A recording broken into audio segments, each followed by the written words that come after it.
Hello everyone, myself Shivangi Mishra. Very warm welcome to all of you in this very interesting and important session. Our today topic is about Ramsar site. तो चलिए बिना किसी देरी के शुरू करते हैं आज का इम्पोर्टेंट सेशन और जानते हैं रामसर के बारे में कि रामसर साइट क्या है, रामसर कन्वेंशन क्या है, इंडिया के आस्पेक्ट में क्या चीज़ें हैं, इसके बारे में इसका एम क्या था, क्यों इसे लाना ज़रूरी था और तमाम चीज़ें। तो चलिए एक एक करके जानते हैं इसके बारे में। तो सबसे पहले हम जानते हैं कि ये रामसर क्या है। बेसिकली इसका नाम रामसर क्यों पड़ा। तो रामसर जो है एक छोटा सा शहर है ईरान में, जहाँ पे 2 फेब को 1971 में कन्वेंशन साइन हुई थी, इसलिए इसको रामसर कन्वेंशन बोलते हैं, क्योंकि ये ईरान की रामसर सिटी में साइन हुआ था इस वजह से। तो रामसर कन्वेंशन जो है वो एक कन्वेंशन है वेटलैंड्स का। वेटलैंड्स पे जैसे Ramsar convention of wetlands of international importance specially as a water flow habitat is an international treaty for the conservation and sustainable use of wetlands. Basically जो Ramsar convention हुआ था वो sustainable development के लिए wetlands जो हैं उनके sustainable development के लिए, उनके कंजर्वेशन के लिए ये लाया गया था ग्लोबली।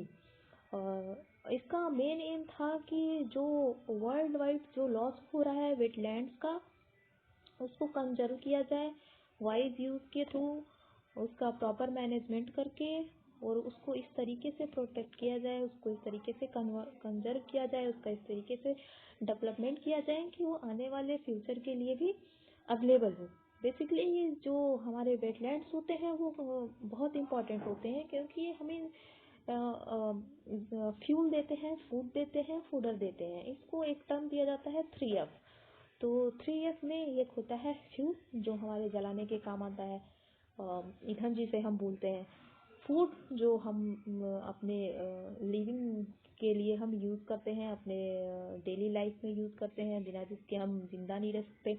और फूडर जो जानवरों के खिलाने का चारा होता है। तो एक बहुत रिच जो है वो इकोनॉमिक इम्पोर्टेंस भी इसका हो जाता है। वेटलैंड्स जो है तो उसमें बहुत सारी चीज़ें होती हैं, बहुत उसका इकोनॉमिक इम्पोर्टेंस भी है, कल्चरल इम्पोर्टेंस भी है। तो इसको वर्ल्ड वाइड जो है इसको सेव करने के लिए हम एक कन्वेंशन लाए जिसका नाम है रामसर कन्वेंशन। और ये जितने भी वेटलैंड्स हैं जिनका लॉस हो रहा है वर्ल्ड वाइड पे, उसको एक अच्छे मैनेजमेंट के थ्रू उसको कंजर्व करना, जिससे वो आगे की जनरेशन के लिए भी अवेलेबल हो और उसका सस्टेनेबल यूज हो सके।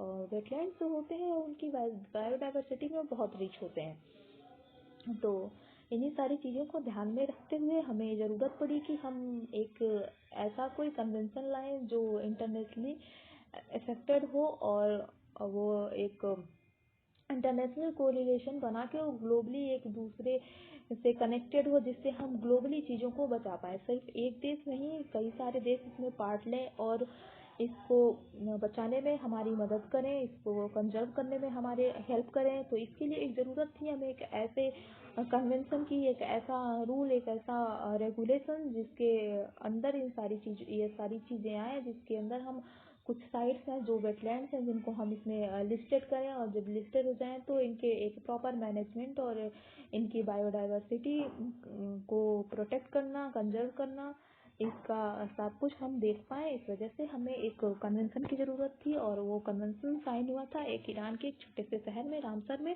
उसके बाद से इसको हम रामसर कन्वेंशन बोलते हैं, और जो भी वेटलैंड्स इसके अंदर लिस्टेड होते हैं उनको हम रामसर साइट बोलते हैं। तो ये तो हो गई ये सारी बातें। फिर हम जानते हैं कि ये कब साइन हुआ था। तो ये कन्वेंशन जो है वो साइन हुआ था 1971 में, और ये इफेक्ट में आया था 21 दिसंबर 1975 में ये इफेक्ट में आया था। उसके बाद ये कन्वेंशन जो है 2 फेब को साइन हुआ था, इसलिए हम एवरी ईयर जो है 2 फेब को वर्ल्ड वेटलैंड डे सेलिब्रेट करते हैं। वर्ल्ड वेटलैंड जो फर्स्ट टाइम सेलिब्रेट हुआ था वो 1997 में सेलिब्रेट हुआ था। उसके बाद अब तक लगातार ये एवरी ईयर सेलिब्रेट होता है। इस बार 2020 में वर्ल्ड वेटलैंड डे का जो थीम था वो था वेटलैंड और बायोडाइवर्सिटी। फिर ये जान लेते हैं कि वेटलैंड्स आखिर होते क्या हैं। इतनी बातें हो गई वेटलैंड्स के बारे में, तो ये भी तो जानना जरूरी है कि वेटलैंड्स क्या होते हैं। तो वेटलैंड्स के बारे में जो डिफिनेशन दी गई है इस कन्वेंशन के अंदर, जब ये कन्वेंशन हुई तो इसमें एक डिफिनेशन दिया गया कि आखिर हम किसे वेटलैंड्स कहेंगे, उसके क्या क्या फीचर्स होने चाहिए, कौन सी ऐसी चीज़ें हैं जो उसको बोलेंगी कि ये वेटलैंड है। तो इसमें जो डिफिनेशन दी गई उसके अंदर कोई भी land area, any land area that is saturated और फ्लोडेड विथ वाटर आइदर सीजनली और परमानेंटली, मतलब कोई भी एरिया जो सैचुरेटेड हो, फ्लडेड हो वाटर से, या वो सीजनली हो या परमानेंटली हो, उसको हम वेटलैंड्स में शामिल कर सकते हैं। और इसमें दो तरीके के वेटलैंड्स को इन्होंने डिफाइन किया, एक इनलैंड वेटलैंड्स और एक कोस्टल वेटलैंड। तो इनलैंड वेटलैंड्स जो है उसमें लेक आ जाती हैं, रिवर हो गई, स्ट्रीम हो गई, पॉन्ड्स हो गए, फ्लोडेड स्ट्रीम जहाँ पे कभी बाढ़ आती है या फिर अक्सर ही बाढ़ आती है, थोड़ा सा दलदली एरिया, वो सारी चीज़ें इसमें इंक्लूडेड हो जाती हैं। और कोस्टल वेटलैंड जो होता है वो हमारी कोस्ट लाइन को मैनग्रोव्स आ जाते हैं, उसमें साल्ट मार्सेस आ जाती हैं, एस्चुरीज आ जाती हैं, लेगून्स और कोरल लीफ। तो बेसिकली कुल मिला के ये काफ़ी रिच बायोडाइवर्सिटी के एरिया को कवर करता है वेटलैंड्स, और इसलिए इसकी इम्पोर्टेंस भी ज़्यादा हो गई है। और एक फ्यूचर के सस्टेनेबल डेवलपमेंट के लिए और एक अपनी बायोडाइवर्सिटी को सेव करने के लिए एक कन्वेंशन का होना बहुत ज़रूरी था। और एक कन्वेंशन आई क्योंकि ग्लोबली जो हमारे वेटलैंड्स थे, बहुत सारे वेटलैंड्स वो सिकुड़ रहे थे, तो उनके लॉस को रोकने के लिए ये कन्वेंशन लाई गई। फिर जान लेते हैं कि इसमें एक मॉन्ट्रियस रिकॉर्ड है। तो ये मॉन्ट्रियस रिकॉर्ड क्या है? तो मॉन्ट्रियस रिकॉर्ड जो है बेसिकली वो एक रजिस्टर है। The Montreux record is a register of wetland site on the list of wetlands of international importance where change in ecological character have occurred or occurring or likely to occur as a result of technological development, pollution or other human interference। मतलब जिसमें ऐसे wetland area जो international importance of wetland में listed हैं, Ramsar sites में listed हैं, और वो जिनमें इकोलॉजिकली उसके कैरेक्टरिस्टिक्स में चेंज होते रहता है, आइदर वो टेक्नोलॉजिकली हो, पोल्यूशन के थ्रू हो, ह्यूमन इंटरफेरेंस की वजह से हो, या कैसे भी हो, उनके इकोलॉजिकल कैरेक्टर में जो चेंज होता रहता है। तो ऐसे वेटलैंड्स की एक लिस्ट बनाई गई और उसको, उस लिस्ट को एक अलग से रजिस्टर में रखा गया जिसको हम मॉन्ट्रियस रिकॉर्ड बोलते हैं। तो इंडिया के कॉन्टेक्स्ट में अगर हम देखें तो यहाँ पे दो वेटलैंड्स हैं। At present two wetlands of India are in a Montreux record.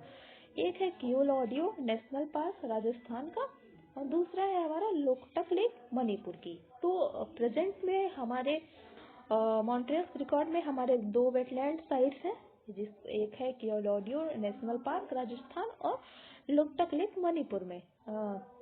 और चिल्का लेक भी इसमें पहले शामिल था, बट इसे बाद में जो है उससे बाहर कर दिया गया। तो अभी सिर्फ इंडिया के कॉन्टेक्स्ट में अगर बात करें तो दो ही हमारे ऐसे वेटलैंड साइट हैं जो मॉन्ट्रियस रिकॉर्ड में हैं। फिर हम जान लेते हैं रामसर साइट इंडिया के कॉन्टेक्स्ट में। रामसर साइट इंडिया में कितनी हैं, कब कब आई, क्या चीज़ें हैं, क्या कुछ नया है, तो वो सब जानते हैं। तो सबसे पहले हम ये जानते हैं कि इंडिया इसका पार्ट कब बना। तो इंडिया ने इस कन्वेंशन को साइन किया था 1 February 1982 में, और उसके बाद से ही है और इसका मेंबर है, इसकी एक पार्टी है इस कन्वेंशन की।